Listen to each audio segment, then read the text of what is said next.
Her millionaire husband immediately divorced her when she found out that he had an affair, and he never knew she was pregnant for him with quadruplets until 5 years later. "Get out of my office." Scarlett's voice was ice. "Scarlett, please. The timing, their ages, their faces. My God, they look exactly like my baby pictures." I said, "Get out. You kept my children from me for 5 years. Hello, my sweethearts, my beautiful souls, my twilight lovers. Welcome back to Love and Twilight with Dr. Phillips. I hope your day has been gentle, warm, and kind to your heart. How did today treat you, my darlings? Let me know in the comments. If this space brings you comfort, please like this video, subscribe to the channel, and share with someone you cherish. Your love and support mean everything to me. No, Marcus, you threw us away 5 years ago, remember? The divorce papers you had ready before I even confronted you about Madison? The prenup you weaponized? The way you laughed when you said I'd get nothing? Well, congratulations, you got exactly what you wanted. Nothing. I didn't know you were pregnant. And whose fault is that? You were too busy with your 23-year-old assistant to notice your wife was throwing up every morning. Too busy planning your new life to see I was falling apart. Too busy serving me divorce papers to ask if there was anything else we needed to discuss. That conversation happened exactly 3 hours ago. But to understand how Scarlett Rivers went from broken housewife to billionaire CEO, from discarded woman to the mother who protected 4 little hearts from a father who didn't deserve them, we need to go back 5 years. Back to the night everything shattered and everything began.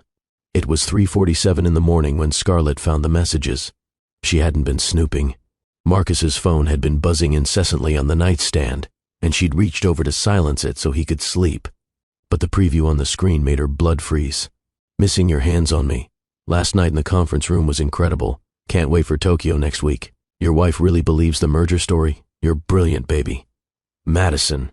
Scarlett's fingers moved without her conscious thought, opening the phone with the passcode she'd known for 10 years. 1, 2, 3, 4, 5, 6. His birthday, because Marcus Sterling was nothing if not predictable in his narcissism. The messages went back 18 months. 18 months of lies. 18 months of business trips that weren't. 18 months of late nights at the office that were apparently very different from what she'd imagined. "I love how young you make me feel," Marcus had written. "Scarlett's let herself go, hasn't she? I saw her at the charity gala. No wonder you need me," Madison had replied. "She's convenient for the image. But you're what I really want. When are you going to leave her?" "Soon, baby. The lawyers are already working on it. Just need to move some assets around first." Scarlett set the phone down carefully. Her hands weren't shaking. Nothing was shaking. She felt like she was floating above her body, watching some other woman's life implode. She looked at Marcus sleeping beside her. 42 years old. Still handsome in that Wall Street way. The kind of man who ran 8 miles every morning and had his hair cut every 2 weeks by the same barber who charged $300. The kind of man who'd swept her off her feet 15 years ago when she was fresh out of architecture school, and he was a hungry entrepreneur with more ambition than money. "I'm going to build an empire," he'd told her on their second date, "and I want you beside me when I do it." She'd believed him. God help her, she'd believed every word. She'd given up job offers in Paris and Dubai to stay in New York with him. She'd spent her inheritance from her grandmother investing in his first company. She'd been there through the 16-hour days, the failed ventures, the moments when bankruptcy seemed inevitable. And when he'd finally made it, when Sterling Industries became a household name in tech development, when the millions turned to hundreds of millions, she'd stood beside him at every gala, every ribbon cutting, every magazine photo shoot. "Behind every successful man is a strong woman," he'd say to reporters, his arm around her waist. But apparently behind this successful man was also a 23-year-old personal assistant with an MBA from Wharton and a thing for married men. Scarlett got out of bed and walked to the bathroom. She stared at herself in the mirror. 38 years old, she'd gained maybe 15 pounds since their wedding day, mostly from the fertility treatments Marcus didn't know about. Her hair was still long and auburn, though she'd found a few gray strands last month. Her face showed the beginnings of laugh lines, evidence of a life lived. She wasn't 23 anymore, but she wasn't dead either. She went back to the bedroom and took Marcus's phone again.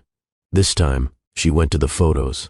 There they were, Madison Cross in all her young, blonde, perky glory. Pictures of them together in Tokyo, Paris, Dubai, all the places he'd gone for business. Pictures of her wearing jewelry Scarlett had never seen. Pictures of them in bed together, Madison taking selfies while Marcus kissed her neck. There was one that particularly caught her attention. Madison wearing a diamond necklace Scarlett recognized. The 10th anniversary gift Marcus had claimed was stolen from the hotel room in Barcelona. He'd filed an insurance claim. Scarlett had cried for days, not because of the necklace's value, but because of what it represented. "Ma'am, are you all right?" Scarlett turned. Their housekeeper, Rosanna, stood in the doorway. 60 years old, been with them for 8 years, probably knew more about their marriage than Scarlett realized. "Rosanna, did you know?" The older woman's face crumpled. "Mrs. Sterling, you knew. I suspected. The lipstick on his collars wasn't your shade, the perfume wasn't your scent. But it wasn't my place to say. How long?" "About a year, ma'am." "I'm so sorry." Scarlett nodded slowly. "Pack his things, all of them, every suit, every shoe, every watch. Pack it all and have it ready by the door, ma'am. And Rosanna, call Jeremy Blackwood. Tell him Scarlett Sterling needs the best divorce lawyer in New York. Tell him it's urgent." "Yes, ma'am." "And Mrs. Sterling, I've been saving evidence, photos of receipts, credit card statements he threw away, hotel bookings, just in case you ever needed them." Scarlett looked at this woman who'd been quietly protecting her and felt tears prick her eyes for the first time. "Thank you, Rosanna. You deserve better, ma'am. You always have." Scarlett waited until 6 in the morning. She showered, did her hair, put on makeup, and wore the red dress Marcus had once said made her look like a goddess. If she was going to confront him, she was going to look spectacular doing it. She made coffee and sat at the kitchen island, the printed screenshots of his messages laid out like evidence in a court case. When Marcus came downstairs at 6:30, already dressed in his $1,000 suit, he barely looked at her. "Morning," he mumbled, reaching for his coffee. "Good morning, darling. How was the conference room last night?" He froze for just a second, then recovered. "Fine. Productive meeting about the Tokyo merger. With Madison. She was there, yes. She's heading up the Asian expansion. Is that what you're calling it now? Asian expansion?" Interesting euphemism for adultery. The coffee mug slipped from his hand, shattering on the marble floor. Coffee spread across the white stone like blood. "I don't know what you're talking about." Scarlett pushed the screenshots across the island. "Really? Because these messages seem pretty clear, especially the ones where you discuss leaving me, and the ones where Madison describes in detail what you did to her in various hotel rooms. Would you like me to read them aloud?" Marcus's face went through several transformations. Surprise, guilt, anger, and finally, cold calculation. "How dare you go through my phone? How dare I? How dare I? You've been sleeping with your assistant for 18 months, and you're angry that I looked at your phone.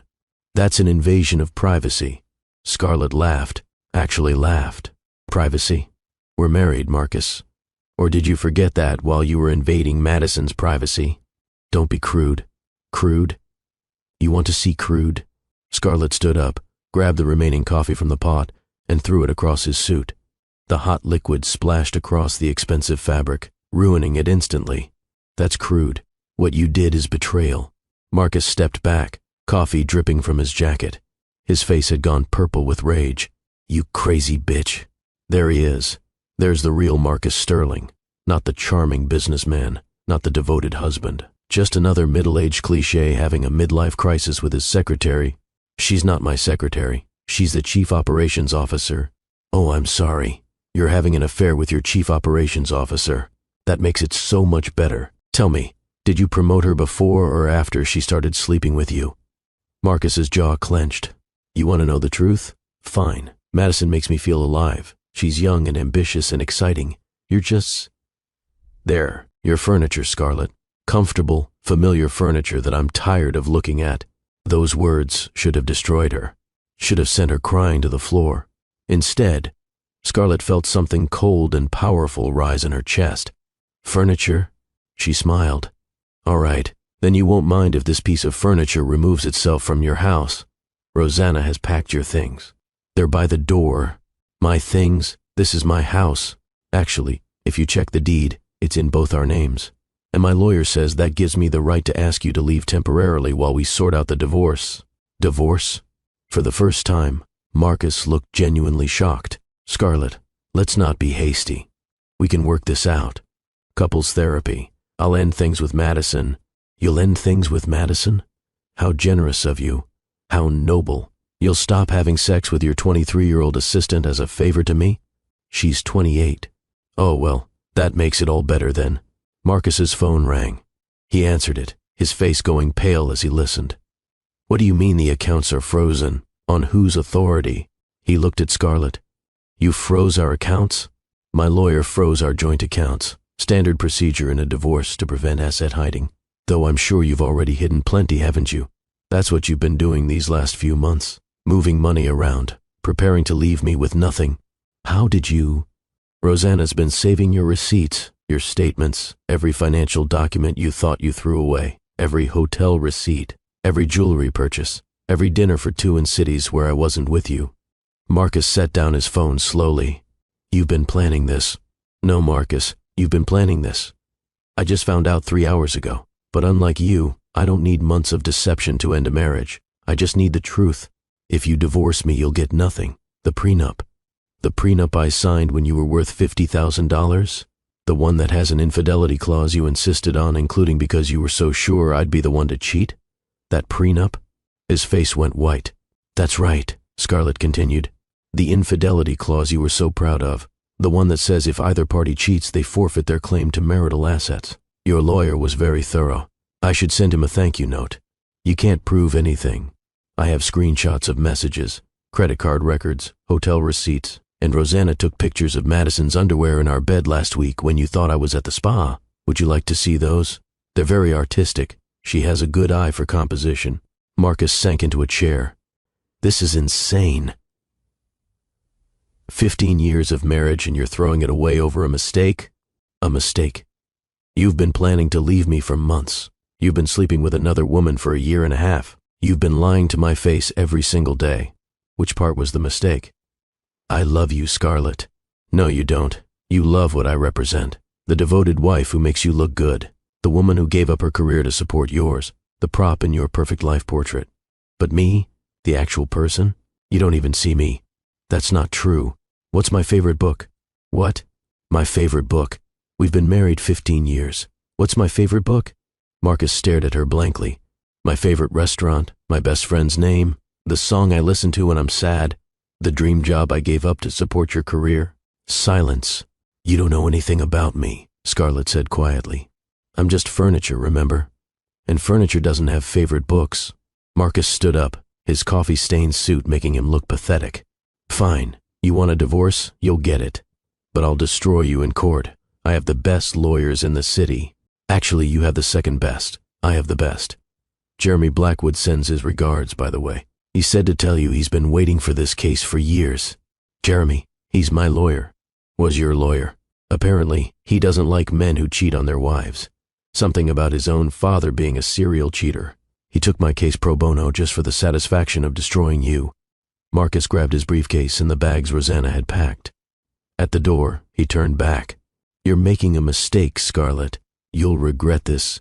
The only thing I regret is wasting 15 years on a man who thinks. Love is a transaction, and marriage is a business arrangement. Where am I supposed to go? Madison has a lovely apartment in Tribeca. I'm sure she'll be thrilled to have you full-time, though you might want to warn her that you snore, leave wet towels on the floor, and expect someone else to handle all the emotional labor in a relationship. Oh, and that you'll cheat on her too eventually. Men like you always do. Marcus slammed the door on his way out. Scarlett stood in her kitchen, surrounded by broken coffee mug pieces and splattered coffee, and waited to feel something. Sadness, regret, fear, but all she felt was relief. Like she'd been holding her breath for years and could finally exhale. Her phone rang. Her sister, Imani. I just saw Marcus leaving with suitcases. Are you okay? He's been having an affair with Madison, his assistant. I'm on my way over. Manny, I need to tell you something else. I think I might be pregnant. Silence on the other end. Then, what? I've been feeling sick for weeks, exhausted. I thought it was stress, but I took a test yesterday. I haven't looked at it yet. It's sitting in the bathroom drawer. I was going to surprise Marcus this weekend for our anniversary. Oh, honey, I can't look at it alone. Will you come? I'm already in my car. 20 minutes later, Imani was there, holding Scarlett's hand as they walked to the master bathroom. The test was where Scarlett had left it, face down in the drawer. Whatever it says, Imani said, we'll handle it together. Scarlett turned the test over. 2 pink lines, positive. Oh my God, she whispered. Okay, we can figure this out. You need to tell Marcus. Even if you're divorcing, he has a right to know. No. Scarlett. No, he made his choice. He chose Madison. He chose to lie and cheat and plan to leave me with nothing. He doesn't get to know about this. You can't hide a pregnancy, and he'll have parental rights. Not if he doesn't know the child exists. Scarlett, be realistic. Scarlett's hand went to her still flat stomach. He called me furniture, Manny. He said I was something he was tired of looking at. You think a man like that deserves to know he's going to be a father? 3 days later, Scarlett sat in Dr. Patel's office, staring at an ultrasound screen in complete shock. Quadruplets, Dr. Patel said again, as if saying it multiple times would make it easier to process. 4 babies. 2 identical boys here, and 2 identical girls here.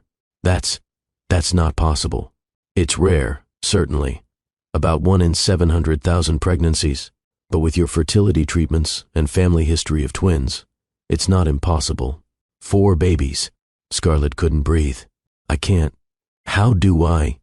Mrs. Sterling, I know this is overwhelming, but you're healthy, the babies look good, and with proper care and monitoring, there's no reason you can't have a successful pregnancy. It's MS Rivers now. I'm getting divorced. I see. Do you have a support system?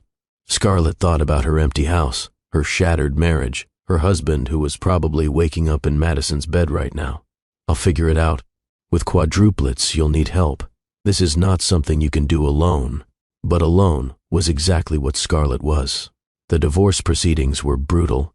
Despite the infidelity clause, Marcus's lawyers found every loophole, every technicality to drag things out. He'd hidden more money than Scarlett had realized, moved assets offshore, put property in shell companies. We can fight this, Jeremy Blackwood told her. But it'll take months, maybe years. I don't have years. Scarlett's hand went unconsciously to her stomach, now starting to show at 12 weeks. She'd been wearing loose clothes, avoiding anyone who might notice. Then we settle. You'll get the house, $5 million in cash, and monthly alimony. It's not what you deserve, but it's enough to start over. I'll take it. Marcus showed up for the final signing with Madison on his arm. She was even younger looking in person, all spray tan and veneers, wearing a dress that probably cost more than most people's rent. Scarlett, Madison said with false sweetness. I hope there are no hard feelings. Marcus and I, it just happened. You can't help who you love. You're right, Scarlett replied. You can't help who you love, but you can help who you betray. Enjoy him, Madison. And when he cheats on you, because he will, remember this moment. Madison's smile faltered. Marcus grabbed her arm. Let's go, baby. We have a plane to catch. Tokyo? Scarlett asked. How romantic. The same place you took me for our 5th anniversary. Does she know you're going to propose at the same restaurant where you proposed to me? Or that you probably bought her ring from the same jeweler? Marcus's face flushed. You're being pathetic. No, pathetic is a 42-year-old man having a midlife crisis with a woman young enough to be his daughter. Pathetic is throwing away a family for someone who's only interested in your money. Pathetic is thinking you can outrun your age by dating someone who wasn't alive when you graduated college. Come on, Marcus said to Madison, pulling her toward the door. We don't need to listen to this. Actually, Marcus, Scarlett called after him.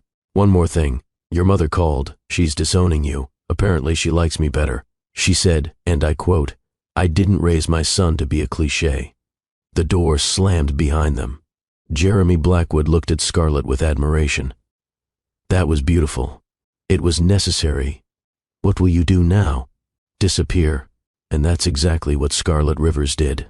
She sold the house within a week to a tech couple from California who paid cash. She packed what she needed, donated the rest, and bought a one-way ticket to Burlington, Vermont. Why Vermont? Because it was the opposite of New York. Because nobody knew her there. Because she'd seen a photo of a small town called Maple Grove that looked like the kind, a place where a woman could raise children without anyone asking about their father. She found a farmhouse on the outskirts of town. 5 bedrooms, 3 bathrooms, 6 acres of land with mountain views. It cost a fraction of what she'd gotten for the Manhattan townhouse. The rest of the money she invested carefully. $5 million properly managed, could last a lifetime. Even with 4 children, the town was exactly what she'd hoped for.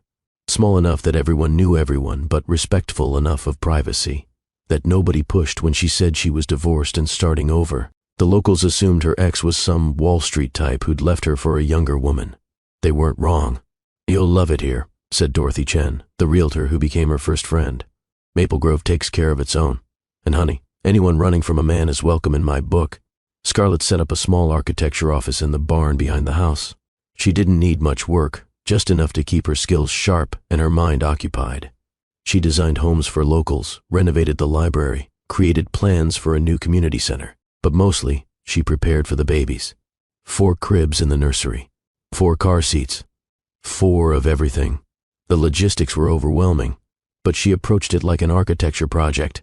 Systems, schedules, organization. At 20 weeks, another ultrasound confirmed what Dr. Patel in New York had said. 2 boys, 2 girls, all healthy. The local doctor, Dr. Morrison, was a grandfather of 12 who'd delivered half the babies in town. "Quadruplets," he said with a whistle. "Haven't seen those in 40 years of practice. You're going to need help, young lady." "I'll manage." "No, you won't. But lucky for you, this town doesn't let people manage alone." He was right. As Scarlett's pregnancy progressed and it became impossible to hide, the town rallied around her. Dorothy organized meal trains. The church ladies knitted enough baby clothes for an army. The local contractor, Tom Bradley, showed up one day with his crew and built a wheelchair ramp for when you're too pregnant to walk. "I can't pay for all this," Scarlett protested. "Nobody asked you to," Tom replied. "This is what we do. You're one of us now." At 32 weeks, Scarlett was put on bed rest. She was enormous, could barely move, couldn't sleep. But every time she felt the babies move, all 4 of them tumbling around like acrobats, she knew she'd made the right choice. Imani flew up from New York to help. She took one look at Scarlett and burst into tears. "You look like you swallowed a yoga ball." 4 yoga balls, actually. "How are you doing this without him?" "Because with him would be worse. Can you imagine Marcus dealing with 4 babies? He couldn't even remember to feed our goldfish." "These aren't goldfish, Scar. No, they're miracles, my miracles. And they're never going to wonder if their father loves them, because they're not going to know he exists. You can't hide them forever. Watch me." At 34 weeks, Scarlett's water broke at 3 in the morning. Not dramatically, not like in the movies, just a quiet pop and sudden warmth that told her life was about to change forever. "Manny," she whispered to her sister, sleeping on the couch nearby. "It's time." "Time for what?" "The babies are coming." What followed was controlled chaos. Imani drove through the Vermont countryside at speeds that definitely weren't legal, while Scarlett tried to breathe through contractions that felt like her body was being torn in 4 directions. Which, technically, it was. Dr. Morrison met them at the hospital with a full team. 4 babies means we need all hands on deck. "Are you ready for this?" "Do I have a choice?" "Not really, no." "Then I'm ready." The C-section was scheduled for 7 a.m., but the babies had other plans. By 5:30, Scarlett was being wheeled into the operating room. "No husband?"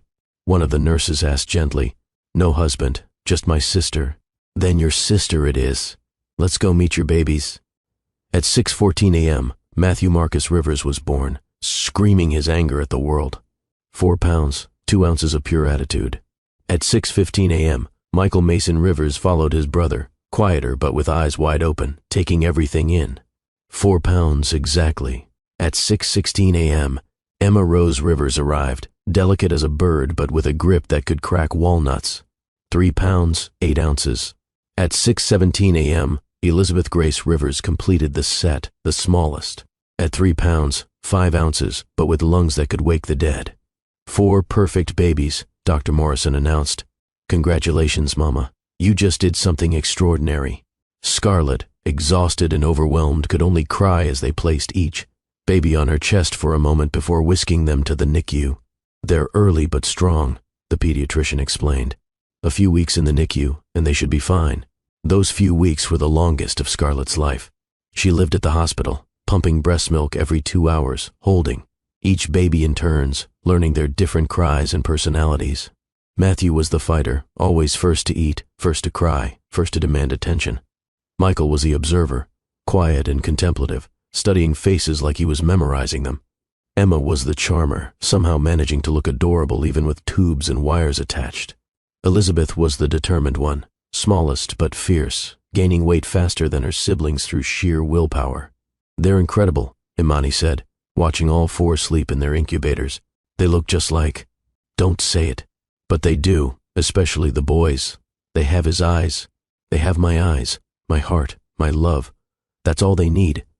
Tom Bradley and his crew had another surprise waiting when Scarlett finally brought all four babies home after 6 weeks in the NICU. They'd renovated the entire first floor to be baby-friendly. Wider doorways for the quad stroller, a feeding station with 4 bouncy seats, a changing table that could accommodate 2 babies at once. "How did you—" "The whole town chipped in," Dorothy said, tears in her eyes. "Welcome home, Scarlett. Welcome home, babies." Those first months were a blur. Scarlett survived on 2 hours of sleep a night, if she was lucky. The feeding schedule was military precise. Every 3 hours, all 4 babies needed to eat, which took an hour per feeding session. By the time she finished with Elizabeth, it was almost time to start with Matthew again. "You need help," Imani insisted during one visit when she found Scarlett crying over spilled breast milk at 3 a.m. "I can't afford help." "Then let the town help. Dorothy's been begging to babysit. Tom's wife Nancy is a retired pediatric nurse. Let people in, Scar." But slowly, reluctantly, Scarlett did. Dorothy came 3 mornings a week to watch the babies while Scarlett showered and did laundry. Nancy taught her tricks for handling multiple babies at once. The church ladies rotated bringing dinners, and somehow, against all odds, they survived the first year. Then the second, then the third. By the time the quadruplets turned 3, Scarlett had found her rhythm. The babies were toddlers now, each with distinct personalities that made her laugh and cry in equal measure. Matthew was the leader, organizing his siblings into elaborate games and occasionally elaborate trouble. "Mama, we're pirates," he'd announce, having turned the living room into a ship made of couch cushions. Michael was the artist, always drawing, seeing colors and patterns everywhere. He'd spend hours with crayons and paper, creating abstract masterpieces that Scarlett framed and hung throughout the house. Emma was the performer, singing and dancing from morning to night. She'd put on shows for anyone who'd watch, curtsying dramatically at the end for applause. Elizabeth was the problem solver, figuring out how to climb out of her crib first, how to open the child-proof locks, how to negotiate extra cookies with devastating logic for a 3-year-old. "You've got your hands full," Dr. Morrison said during their checkup. "4 hands full," Scarlett agreed. "But I wouldn't change it." "Any word from their father?" "What father?" "These children don't have a father. They have me, and that's enough." But late at night, when the children were asleep and the house was quiet, Scarlett sometimes wondered if she was being selfish. Did they have a right to know Marcus? Did he have a right to know them? Then she'd remember him calling her furniture, remember Madison's smug face, remember the prenup he'd tried to use to leave her with nothing, and her resolve would harden. He'd made his choice. She'd made hers. The architecture firm she'd started in her barn had grown beyond her wildest dreams. What began as small projects for locals had evolved into something bigger. Her design for the Maple Grove Community Center had won a regional award, then a state award, then a mention in Architectural Digest. Suddenly, everyone wanted a Scarlett Rivers design. But she was selective, only taking projects that inspired her that would make a difference. She specialized in community buildings, women's shelters, affordable housing that was both functional and beautiful. "You could be making millions," her business advisor Janet told her. "I have enough. More than enough. I have 4 children who need their mother present, not chasing money. But think of their future." I'm showing them that success isn't about wealth, it's about contribution. It's about creating beauty and function in spaces where people can thrive. By the time the quadruplets turned 4, Scarlett had built something remarkable. Her firm, Rivers Architecture, employed 12 people from the local community. She designed buildings across New England, each one featuring her signature style, organic, integration with the landscape, sustainable materials, and spaces that seemed to breathe. "Mama, are you famous?" Emma asked one day, seeing her mother's picture in a magazine at the grocery store. "No, sweetheart. I just design pretty buildings. Like our house? Like our house. Then you're famous to me."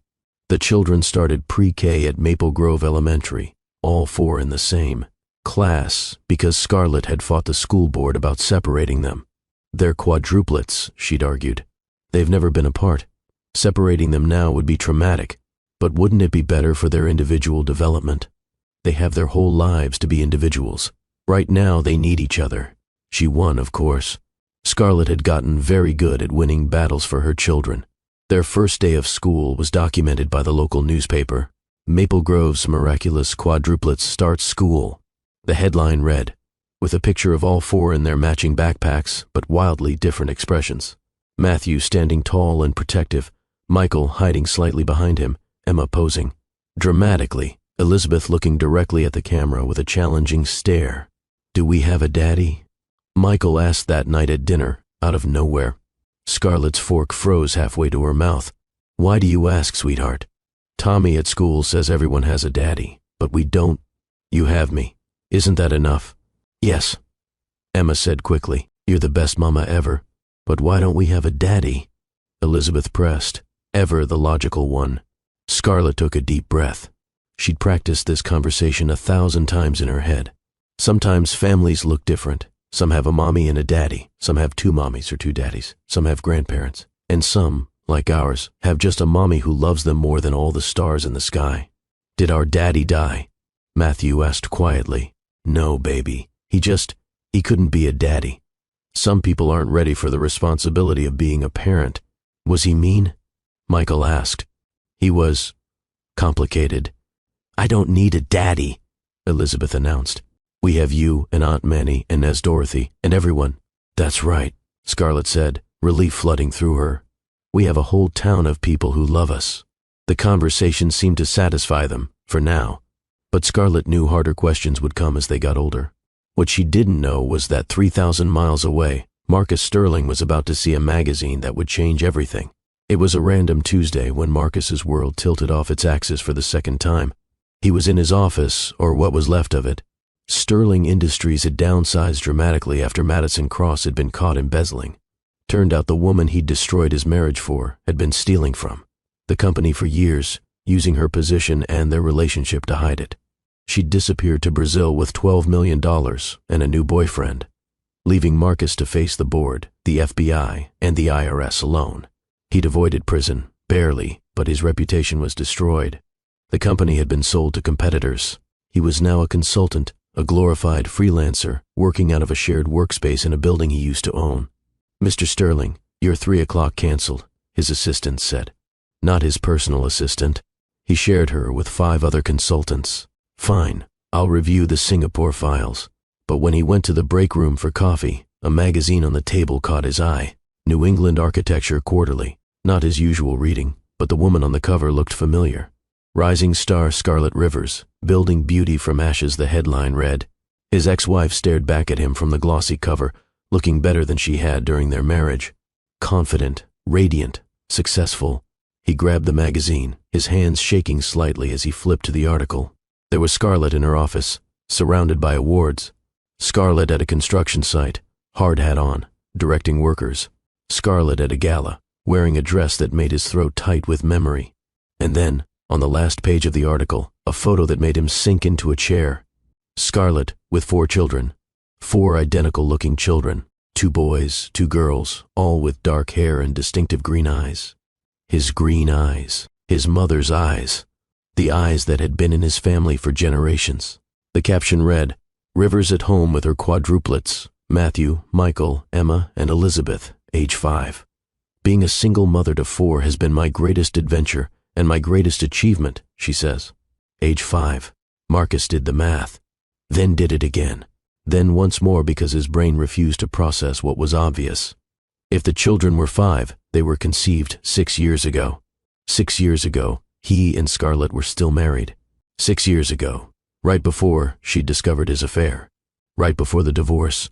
Oh my God, he whispered to the empty break room. Oh my God. He pulled out his phone and called his lawyer. Not the expensive one he used to have, but the only one he could afford now. I need you to look into something. My ex-wife, Scarlett Rivers, she has children, 4 children. I think they might be mine. Do you have any proof? Marcus looked at the photo again. Matthew had his exact facial structure. Michael had the Sterling family nose. Emma had his mother's chin. Elizabeth had his stubborn expression. Just look at them. They're mine. They have to be mine. Visual similarity isn't legal proof. We'd need DNA testing. Then get it. That requires either her cooperation or a court order. Does she know you've discovered this? No. She hid them from me. For 5 years, she hid my children from me. Alleged children. Mr. Sterling, I need to caution you. If you pursue this, and they're not yours, you could face harassment charges. And given your recent legal troubles, they're mine. I know they're mine. Find out everything you can about Scarlet Rivers and those children. It took 3 weeks for the investigator's report to come back. 3 weeks of Marcus obsessively studying every photo he could find online of the quadruplets. Their birth announcement in the Maple Grove Gazette. Their first day of school. Their mother's Instagram, which was mostly private but had a few public photos. The children were born in Burlington, Vermont, 7 months and 3 weeks after your divorce was finalized, the investigator reported. Full-term quadruplets are typically delivered at 34 to 35 weeks, which would put conception right around the time of your separation. She was pregnant during the divorce. She knew and didn't tell me. That appears to be the case. Birth certificates list no father. I want to see them. Mr. Sterling, I strongly advise against showing up unannounced. You need legal representation, but Marcus was already booking a flight to Vermont. The thing about small towns is that everyone knows everyone else's business. So when Marcus Sterling rolled into Maple Grove in his rental BMW, wearing his expensive suit and asking about Scarlet Rivers, word traveled fast. Dorothy Chen was the first to call Scarlet. There's a man in town asking about you. Expensive suit, desperate eyes. Says he's an old friend from New York. Scarlet's blood went cold. What does he look like? Tall, dark hair going gray, green eyes. Keep him away from the school. Scarlet, is this? It's my ex-husband. He can't know about the children. Honey, he's been showing their picture around. I think he already knows. Scarlet's legs gave out. She sank onto her office chair, phone trembling in her hand. Where is he now? The inn on Main Street. Tom's keeping an eye on him. I need to get the kids. Already done. Nancy picked them up and took them to her house. They think it's a play date. This was why Scarlet loved this town. They protected their own. What do I do, Dorothy? You face him, honey. Running only makes it worse. Scarlet called her lawyer, then Imani, then sat in her office trying to breathe. 5 years. She'd had 5 years of peace, of building a life, of protecting her. Children from a man who'd thrown them away before they were even born. The knock on her office door came at 4 p.m. Scarlet. She looked up at Marcus standing in her doorway, and for a moment, neither of them spoke. He looked older, tired. The confidence that had once radiated from him was gone, replaced by something desperate and hollow. Hello, Marcus. 4 children. You had 4 children and didn't tell me. I had 4 children after you divorced me. After you made it clear I was furniture, you were tired of looking at. They're mine. They're mine. I carried them. I birthed them. I've raised them alone for 5 years. They don't even know you exist. That's kidnapping. That's protecting them from a man who didn't want a family, who was too busy with his 23-year-old mistress to notice his wife was dying inside, who tried to leave her with nothing.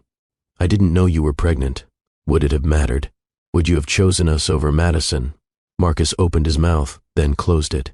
Exactly, Scarlet said. You'd already made your choice. I had a right to know. You had a right to be faithful. You had a right to be honest. You had a right to treat me with respect. You gave up all those rights when you decided Madison's body was worth more than our marriage. Where are they? Safe. I want to see them. No, they're my children. They're 4 human beings who don't know you, don't need you, and don't deserve to have their lives disrupted because you suddenly decided to care. I'll go to court. Go ahead. Explain to a judge how you cheated on your pregnant wife, divorced her while she was carrying quadruplets, and never once checked on her in 5 years. You hid them from me. I protected them from you. There's a difference. Marcus stepped into the office, and Scarlet saw something she'd never seen before. Tears in his eyes. Please, Scarlet. They're my children, my mother's grandchildren. Don't I deserve a chance to know them? Did I deserve to be cheated on? Did I deserve to be humiliated? Did I deserve to be told I was furniture? I was wrong. God, I was so wrong. But don't punish them for my mistakes. I'm not punishing them. I'm protecting them. They have a happy, stable life. They have a mother who adores them, a community that loves them, everything they need. Why would I let you disrupt that? Because every child deserves to know their father. No, every child deserves a father worth knowing. You're not that man, Marcus. You never were. I've changed. Have you? Are you still with Madison? She embezzled $12 million and disappeared to Brazil. Scarlett laughed. Actually laughed. So the woman you destroyed our marriage for was a criminal. How poetic. I lost everything. The company, the money, the reputation. Everything. Good. I've been in therapy. I've been working on myself. That's wonderful. Do it for yourself, not for my children. Our children? No, mine. You're just a sperm donor who happened to be there at conception. Marcus pulled out his phone, showing her a photo. This is my mother. Look at her eyes. Now look at this photo of the quadruplets. They have her eyes, my eyes, the sterling eyes that go back 6 generations. Genetics don't make you a father. Being there makes you a father. Midnight feedings make you a father. First words, first steps, first days of school, teaching them to tie their shoes and ride bikes and be kind to others. That's what makes you a father. And you've done none of it because I didn't know they existed, because you were too busy destroying our marriage to notice I was pregnant.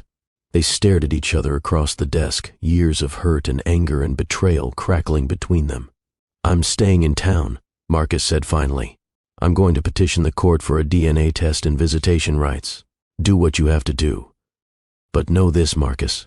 If you hurt my children, if you confuse them or scare them or disappoint them the way you disappointed me, I will destroy you. And unlike you, when I make a threat, I follow through. Marcus left, and Scarlett called her lawyer. He's demanding a DNA test and visitation rights. He'll probably get the test. Visitation is trickier. Vermont courts prioritize the children's best interests. 5 years of absence doesn't look good for him. But he didn't know they existed.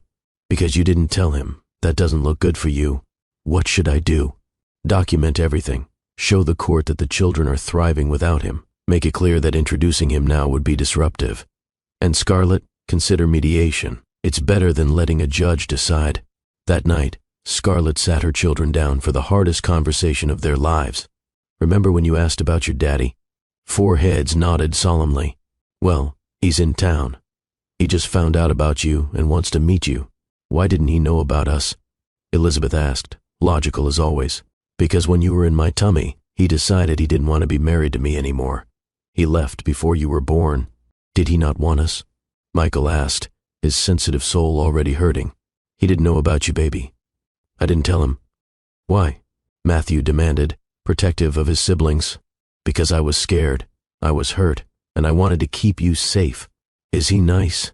Emma asked. He's complicated. He made mistakes, big ones. But he's your biological father. What's biological? Michael asked. It means he helped make you. But being a father is more than that. It's about being there, loving you, taking care of you. Do we have to meet him? Elizabeth asked. No, you don't have to do anything you don't want to. But the court might say you should. What's court? It's where a judge, like a referee, makes decisions when adults can't agree. Are you and our biological father fighting? Matthew asked. We're discussing what's best for you. That night, after the children were asleep, Scarlett sat on her porch and cried. For 5 years, she'd built a perfect bubble for her children. Now Marcus was here to pop it. The next morning, she got a call from Tom Bradley. Your ex is at the diner showing everyone pictures and telling them he's the kid's father. Of course he is. Want me to run him out of town? That's kidnapping, Tom. Only if we get caught. Despite everything, Scarlett smiled. Thanks, but I'll handle this legally. But Marcus wasn't done. That afternoon he showed up at the elementary school. I'm Marcus Sterling, he told the principal. I'm the quadruplets' father. I'd like to see them. The principal, Mrs. Garrett, had been warned by Scarlett. I'm sorry, Mr. Sterling, but you're not on the authorized pickup list. They're my children. According to our records, they have no father listed. Unless you have legal documentation saying otherwise, I can't allow you access. Marcus left, but not before several parents saw him. By evening, the whole town knew that Scarlett Rivers' mysterious ex-husband was in town claiming to be the quadruplets' father. The court hearing was scheduled for 2 weeks later. Marcus had gotten his lawyer to fast-track it, claiming parental alienation. Scarlett Scarlett dressed carefully that morning. Professional but not trying too hard. She wanted to look like what she was, a successful single mother who'd done just fine without Marcus Sterling. The children were with Nancy, who'd promised ice cream and movies to distract them from their mother's absence. "Don't let him take us away," Elizabeth had whispered that morning, clinging to Scarlett. "Never, baby. No one's taking you anywhere." The courthouse in Burlington was intimidating, all marble and mahogany and the weight of legal authority. Marcus was already there with his bargain basement lawyer. He looked desperate, which he was. All rise for Judge Patricia Hawthorne. Judge Hawthorne was in her 60s, with sharp eyes that missed nothing, and a reputation for putting children's welfare above all else. "We're here regarding the petition of Marcus Sterling for paternity testing and potential visitation, rights with the minor children known as Matthew, Michael, Emma, and Elizabeth Rivers. Mr. Sterling, you claim to be the biological father." "Yes, Your Honor.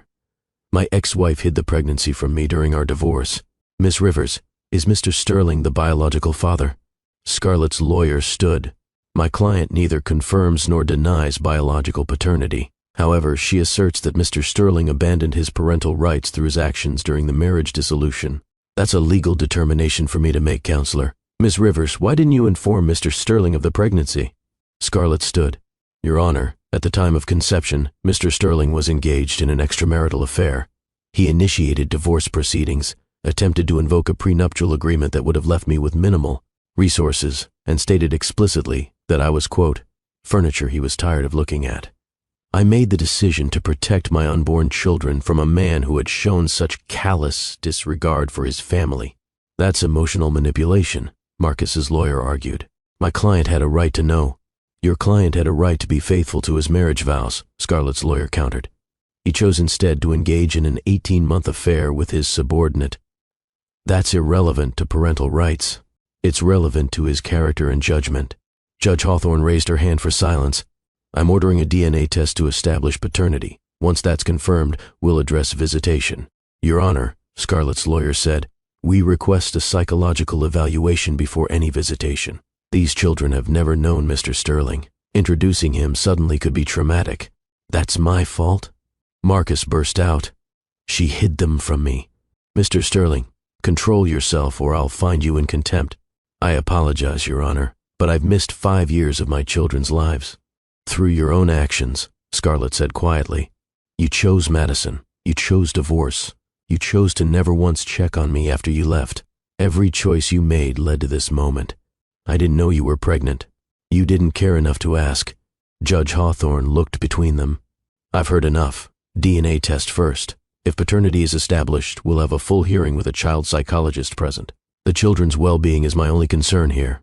2 weeks later, the DNA results confirmed what everyone already knew. Marcus Sterling was the biological father of the quadruplets. "Congratulations," Scarlett said bitterly as they left the courthouse. "You're officially what you always were, a sperm donor." "I'm their father." "No, you're their biological contributor. Father is a title you earn." The full custody hearing was scheduled for a month later. In the meantime, Judge Hawthorne ordered a psychological evaluation of the children and supervised visitation 1 hour per week at the court's family center. The night before the first visitation, none of the quadruplets could sleep. "What if he tries to take us?" Michael whispered from his bed. "He won't," Matthew said firmly. "I won't let him." "What if he's mean?" Emma asked. "Then we tell the supervisor," Elizabeth said practically. Scarlett sat on the floor between their beds. "Listen to me, all of you. No matter what happens, we're a family. We stick together, and I will never, ever let anyone take you from me. Understood?" "Promise?" Michael asked. "I promise on all the stars in the sky and all the fish in the sea." It was their special promise, the one that couldn't be broken. The first visitation was a disaster. Marcus showed up with expensive toys, trying to buy their affection. The children sat stiffly on a couch, staring at this stranger who claimed to be their father. "Hi," he said awkwardly. "I'm your dad." "No, you're not," Elizabeth said flatly. "You're our biological father." "There's a difference." Marcus looked stunned. The supervisor, a woman named Janet, made a note. "I brought you presents," he tried. "We don't need presents," Matthew said. "We have everything we need." "Everyone likes presents." "Mom says the best presents don't come in boxes," Emma recited. They come in time and attention and love. I want to give you those things too. Why now? Elizabeth asked. Why not before? I didn't know you existed. Mom says you didn't care enough to know. Another note from Janet. Marcus tried to engage them in play, but the children remained reserved, polite but distant. When the hour was up, they practically ran to Scarlett. How was it? She asked carefully. Weird, Matthew said. Sad, Michael added. Boring, Emma contributed. Inefficient, Elizabeth concluded. The supervised visits continued for 6 weeks. Each one was marginally better than the last, but the children remained guarded. They answered his questions politely, accepted his gifts without enthusiasm, and counted the minutes until they could leave. Janet's report to the court was damning. The children show no attachment to Mr. Sterling. They exhibit signs of stress before and after visits. While Mr. Sterling is trying, there's no natural bond. Forced continued interaction may be harmful rather than beneficial. The final custody hearing was on a cold November morning. The courtroom was packed. Half of Maple Grove had shown up to support Scarlett. Judge Hawthorne reviewed all the reports, then asked to speak to the children in her chambers. It was unusual but not unprecedented. Tell me about your life, she said gently. For 30 minutes the quadruplets told her about their home, their school, their friends, their mother who read them stories and taught them to build sandcastles and always kept her promises. And what about Mr. Sterling? He's sad, Michael said. He's trying, Matthew admitted. He's not mean, Emma offered. He's unnecessary, Elizabeth concluded. When they returned to the courtroom, Judge Hawthorne looked tired. This is a difficult case. Mr. Sterling, you were denied the opportunity to know your children existed. That's a serious matter. However, Ms. Rivers, your reasons for that decision, while understandable, don't entirely excuse it. Scarlett's heart sank. That said, my primary concern is the welfare of 4 or 5-year-old children who have known only one parent their entire lives. The psychological reports indicate that forced visitation is causing them distress. They have explicitly stated they don't want a relationship with Mr. Sterling at this time. Marcus stood up. Your Honor, please. They're my children. Biologically, yes, but parenthood is more than DNA. It's presence, consistency, sacrifice. Ms. Rivers has been all of that for these children. You, through no initial fault of your own, have not. So I lose them forever? I'm ordering the following. Mr. Sterling will have the right to send letters, cards, and gifts.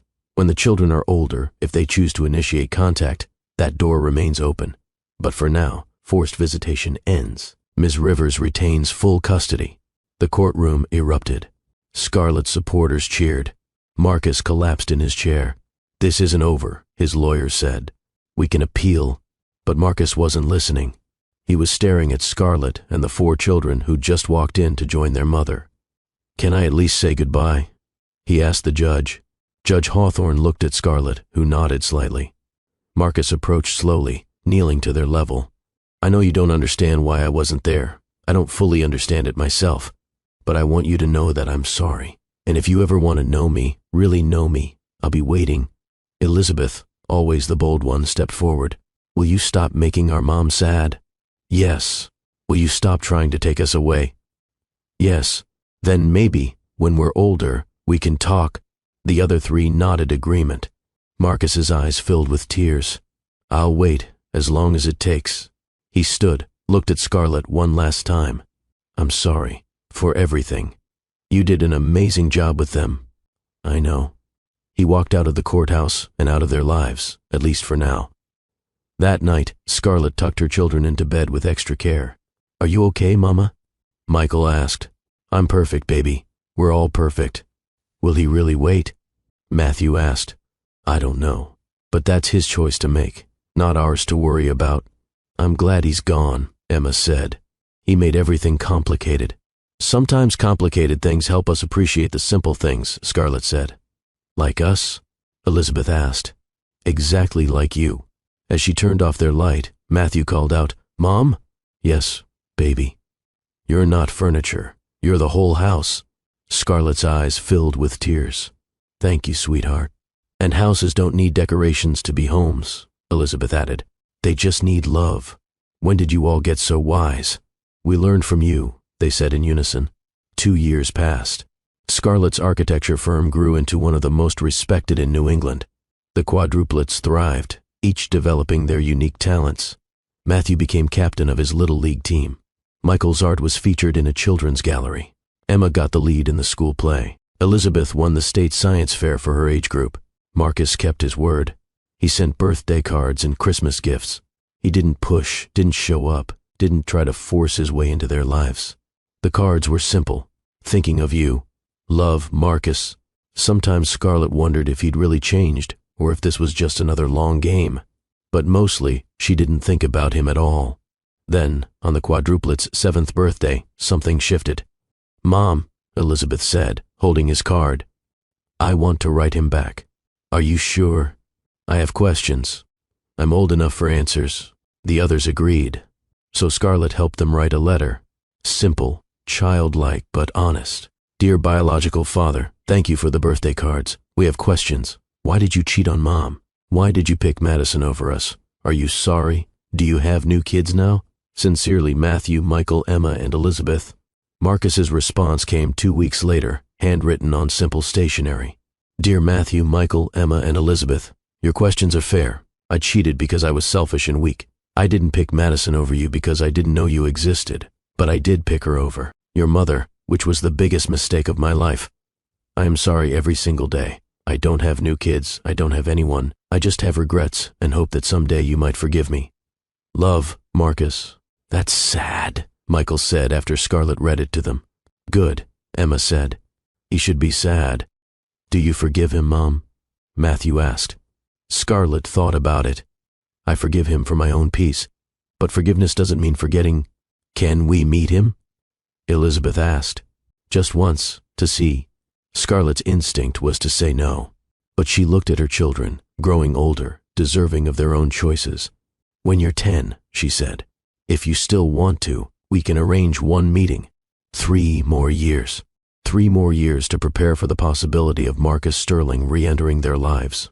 3 more years to make sure her children were strong enough to handle disappointment if he let them down. But that's a story for another day.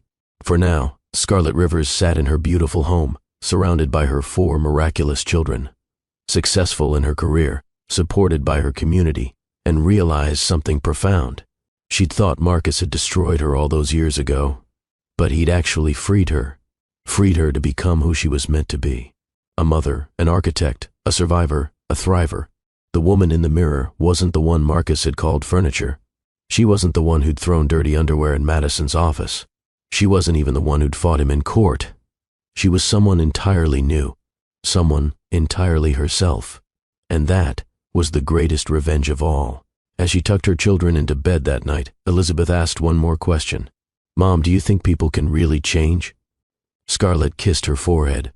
"I think people can choose to be better. Whether that's the same as changing, I don't know. But I know this, we can't control whether other people change. We can only control whether we grow. Have you grown, Mama?" "Every single day, baby. Every single day." The house settled into quiet. 4 children sleeping peacefully. One mother standing guard over their dreams. And somewhere in New York, a man holding on to hope that his choices to be better might someday matter. But that was his journey to make. Scarlett's journey was here, in this house full of laughter and chaos and love. She'd built it without Marcus Sterling. She'd filled it without his money or influence or approval. She'd done it all as herself. Scarlett Rivers, single mother, successful architect, survivor. And that was more than enough. It was everything. Remember, if you've stayed with this story until the end, you're someone who believes in the power of redemption and growth. Like this video if you believe people can change. Share it if you know someone who needs to hear that leaving isn't giving up, it's growing up. And subscribe to Love and Twilights with Dr. Phillips, because every week we share stories that remind you that your worth isn't determined by who stays or leaves, but by who you choose to become. What would you have done in Scarlett's position? Would you have told Marcus about the pregnancy? Would you have given him a chance sooner? Or would you have protected your children the way she did? Let me know in the comments below. Your stories inspire our stories. Until next time, remember, you're not furniture in someone else's life. You're the architect of your own destiny. Build something beautiful,